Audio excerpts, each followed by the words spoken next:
पाकिस्तान के पेट्रोलियम मंत्री अली परवेज मलिक का ये बयान सिर्फ एक सामान्य टिप्पणी नहीं बल्कि उस गहरी समस्या का संकेत है जिससे देश की ऊर्जा व्यवस्था जूझ रही है।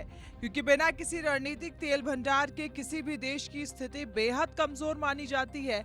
इसका अर्थ ये है कि अगर अचानक अंतर्राष्ट्रीय बाजार में तेल की सप्लाई प्रभावित होती है या कीमतों में भारी उछाल आता है तो पाकिस्तान के पास उस संकट से निपटने के लिए कोई ठोस व्यवस्था मौजूद नहीं है और इसका असर सीधे देश की अर्थव्यवस्था पर पड़ेगा। पहले से ही आर्थिक संकट, बढ़ती महंगाई और कर्ज के दबाव से जूझ रहे पाकिस्तान के लिए ये स्थिति और ज्यादा गंभीर हो सकती है क्योंकि ऊर्जा जैसे जरूरी संसाधन की कमी पूरे सिस्टम को प्रभावित कर सकती है। यानी ये साफ संकेत है कि ऊर्जा सुरक्षा के मामले में पाकिस्तान की तैयारी बेहद कमजोर रही है और अब उसका असर खुलकर सामने आ रहा है। देश के पास कोई रणनीतिक तेल भंडार मौजूद नहीं, पूरी तरह आयात पर निर्भर ऊर्जा व्यवस्था, संकट आने पर तुरंत असर दिखाने की आशंका, आर्थिक स्थिति पहले से ही कमजोर बनी हुई। दूसरी तरफ इंडिया ने ऊर्जा सुरक्षा को लेकर काफी पहले से रणनीतिक योजना बनाते हुए अपने लिए मजबूत स्ट्रेटेजिक पेट्रोलियम रिजर्व तैयार किया है जिससे देश आपातकालीन हालात में अपनी जरूरतों को पूरा करने की क्षमता रखता है। भारत के पास ऐसे भूमिगत भंडारण मौजूद हैं जिनमें इतना कच्चा तेल रखा गया है कि जरूरत पड़ने पर लगभग 60 से 70 दिन तक देश की खपत को संभाला जा सकता है, जो किसी भी बड़े संकट के दौरान एक मजबूत सुरक्षा कवच का काम करता है।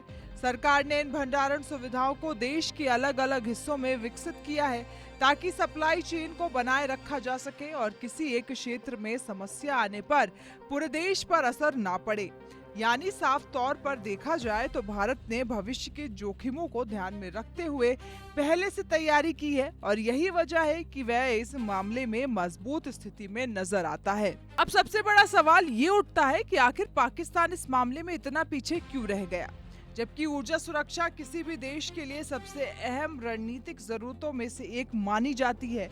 विशेषज्ञों का मानना है कि पाकिस्तान की खराब आर्थिक नीतियां, लगातार निवेश की कमी और राजनीतिक अस्थिरता ने इस समस्या को और गहरा कर दिया है, जिसके कारण देश लंबे समय तक कोई ठोस योजना नहीं बना पाया। जहां एक तरफ भारत ने समय रहते इंफ्रास्ट्रक्चर तैयार किया और रणनीतिक भंडार बनाए, वहीं पाकिस्तान आयात पर ही निर्भर रहा और उसने अपने लिए कोई सुरक्षित विकल्प विकसित नहीं किया। इसका नतीजा ये हुआ कि आज जब संकट की बात सामने आई तो उसकी कमजोर तैयारी पूरी दुनिया के सामने उजागर हो गई। पाकिस्तान क्यों रह गया पीछे?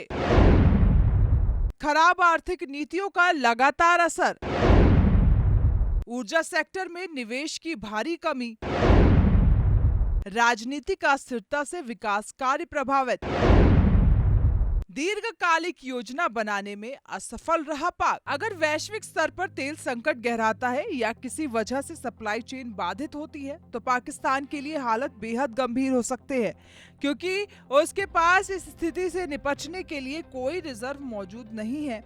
ऐसी स्थिति में पेट्रोल और डीजल की भारी कमी हो सकती है जिससे परिवहन उद्योग और रोजमर्रा की जिंदगी पर सीधा असर पड़ेगा और महंगाई में तेज उछाल देखने को मिल सकता है।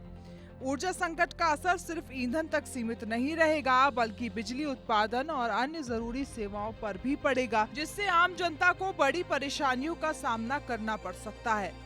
वहीं भारत अपने स्ट्रैटेजिक रिजर्व के चलते इस तरह के संकट को कुछ समय तक संभालने की क्षमता रखता है जो उसे एक मजबूत स्थिति में खड़ा करता है। दुनिया के कई बड़े देश पहले से ही अपने लिए रणनीतिक तेल भंडार बनाकर रखते हैं ताकि आपात स्थिति में उनकी अर्थव्यवस्था और जरूरी सेवाएं प्रभावित ना हो और यही किसी भी मजबूत राष्ट्र की पहचान भी मानी जाती है। भारत ने भी इसी दिशा में काम करते हुए अपने भंडार को लगातार मजबूत किया है और भविष्य में इसे और बढ़ाने की योजना पर काम किया जा रहा है ताकि किसी भी बड़े संकट के दौरान देश आत्मनिर्भर बना रहे। इसके मुकाबले पाकिस्तान की स्थिति ये दिखाती है कि बिना दीर्घकालिक योजना के केवल आयात पर निर्भर रहना कितना जोखिम भरा हो सकता है, खासकर तब जब वैश्विक हालात लगातार बदल रहे हो। ये तुलना साफ तौर पर दोनों देशों की रणनीति और तैयारी के अंतर को उजागर करती है।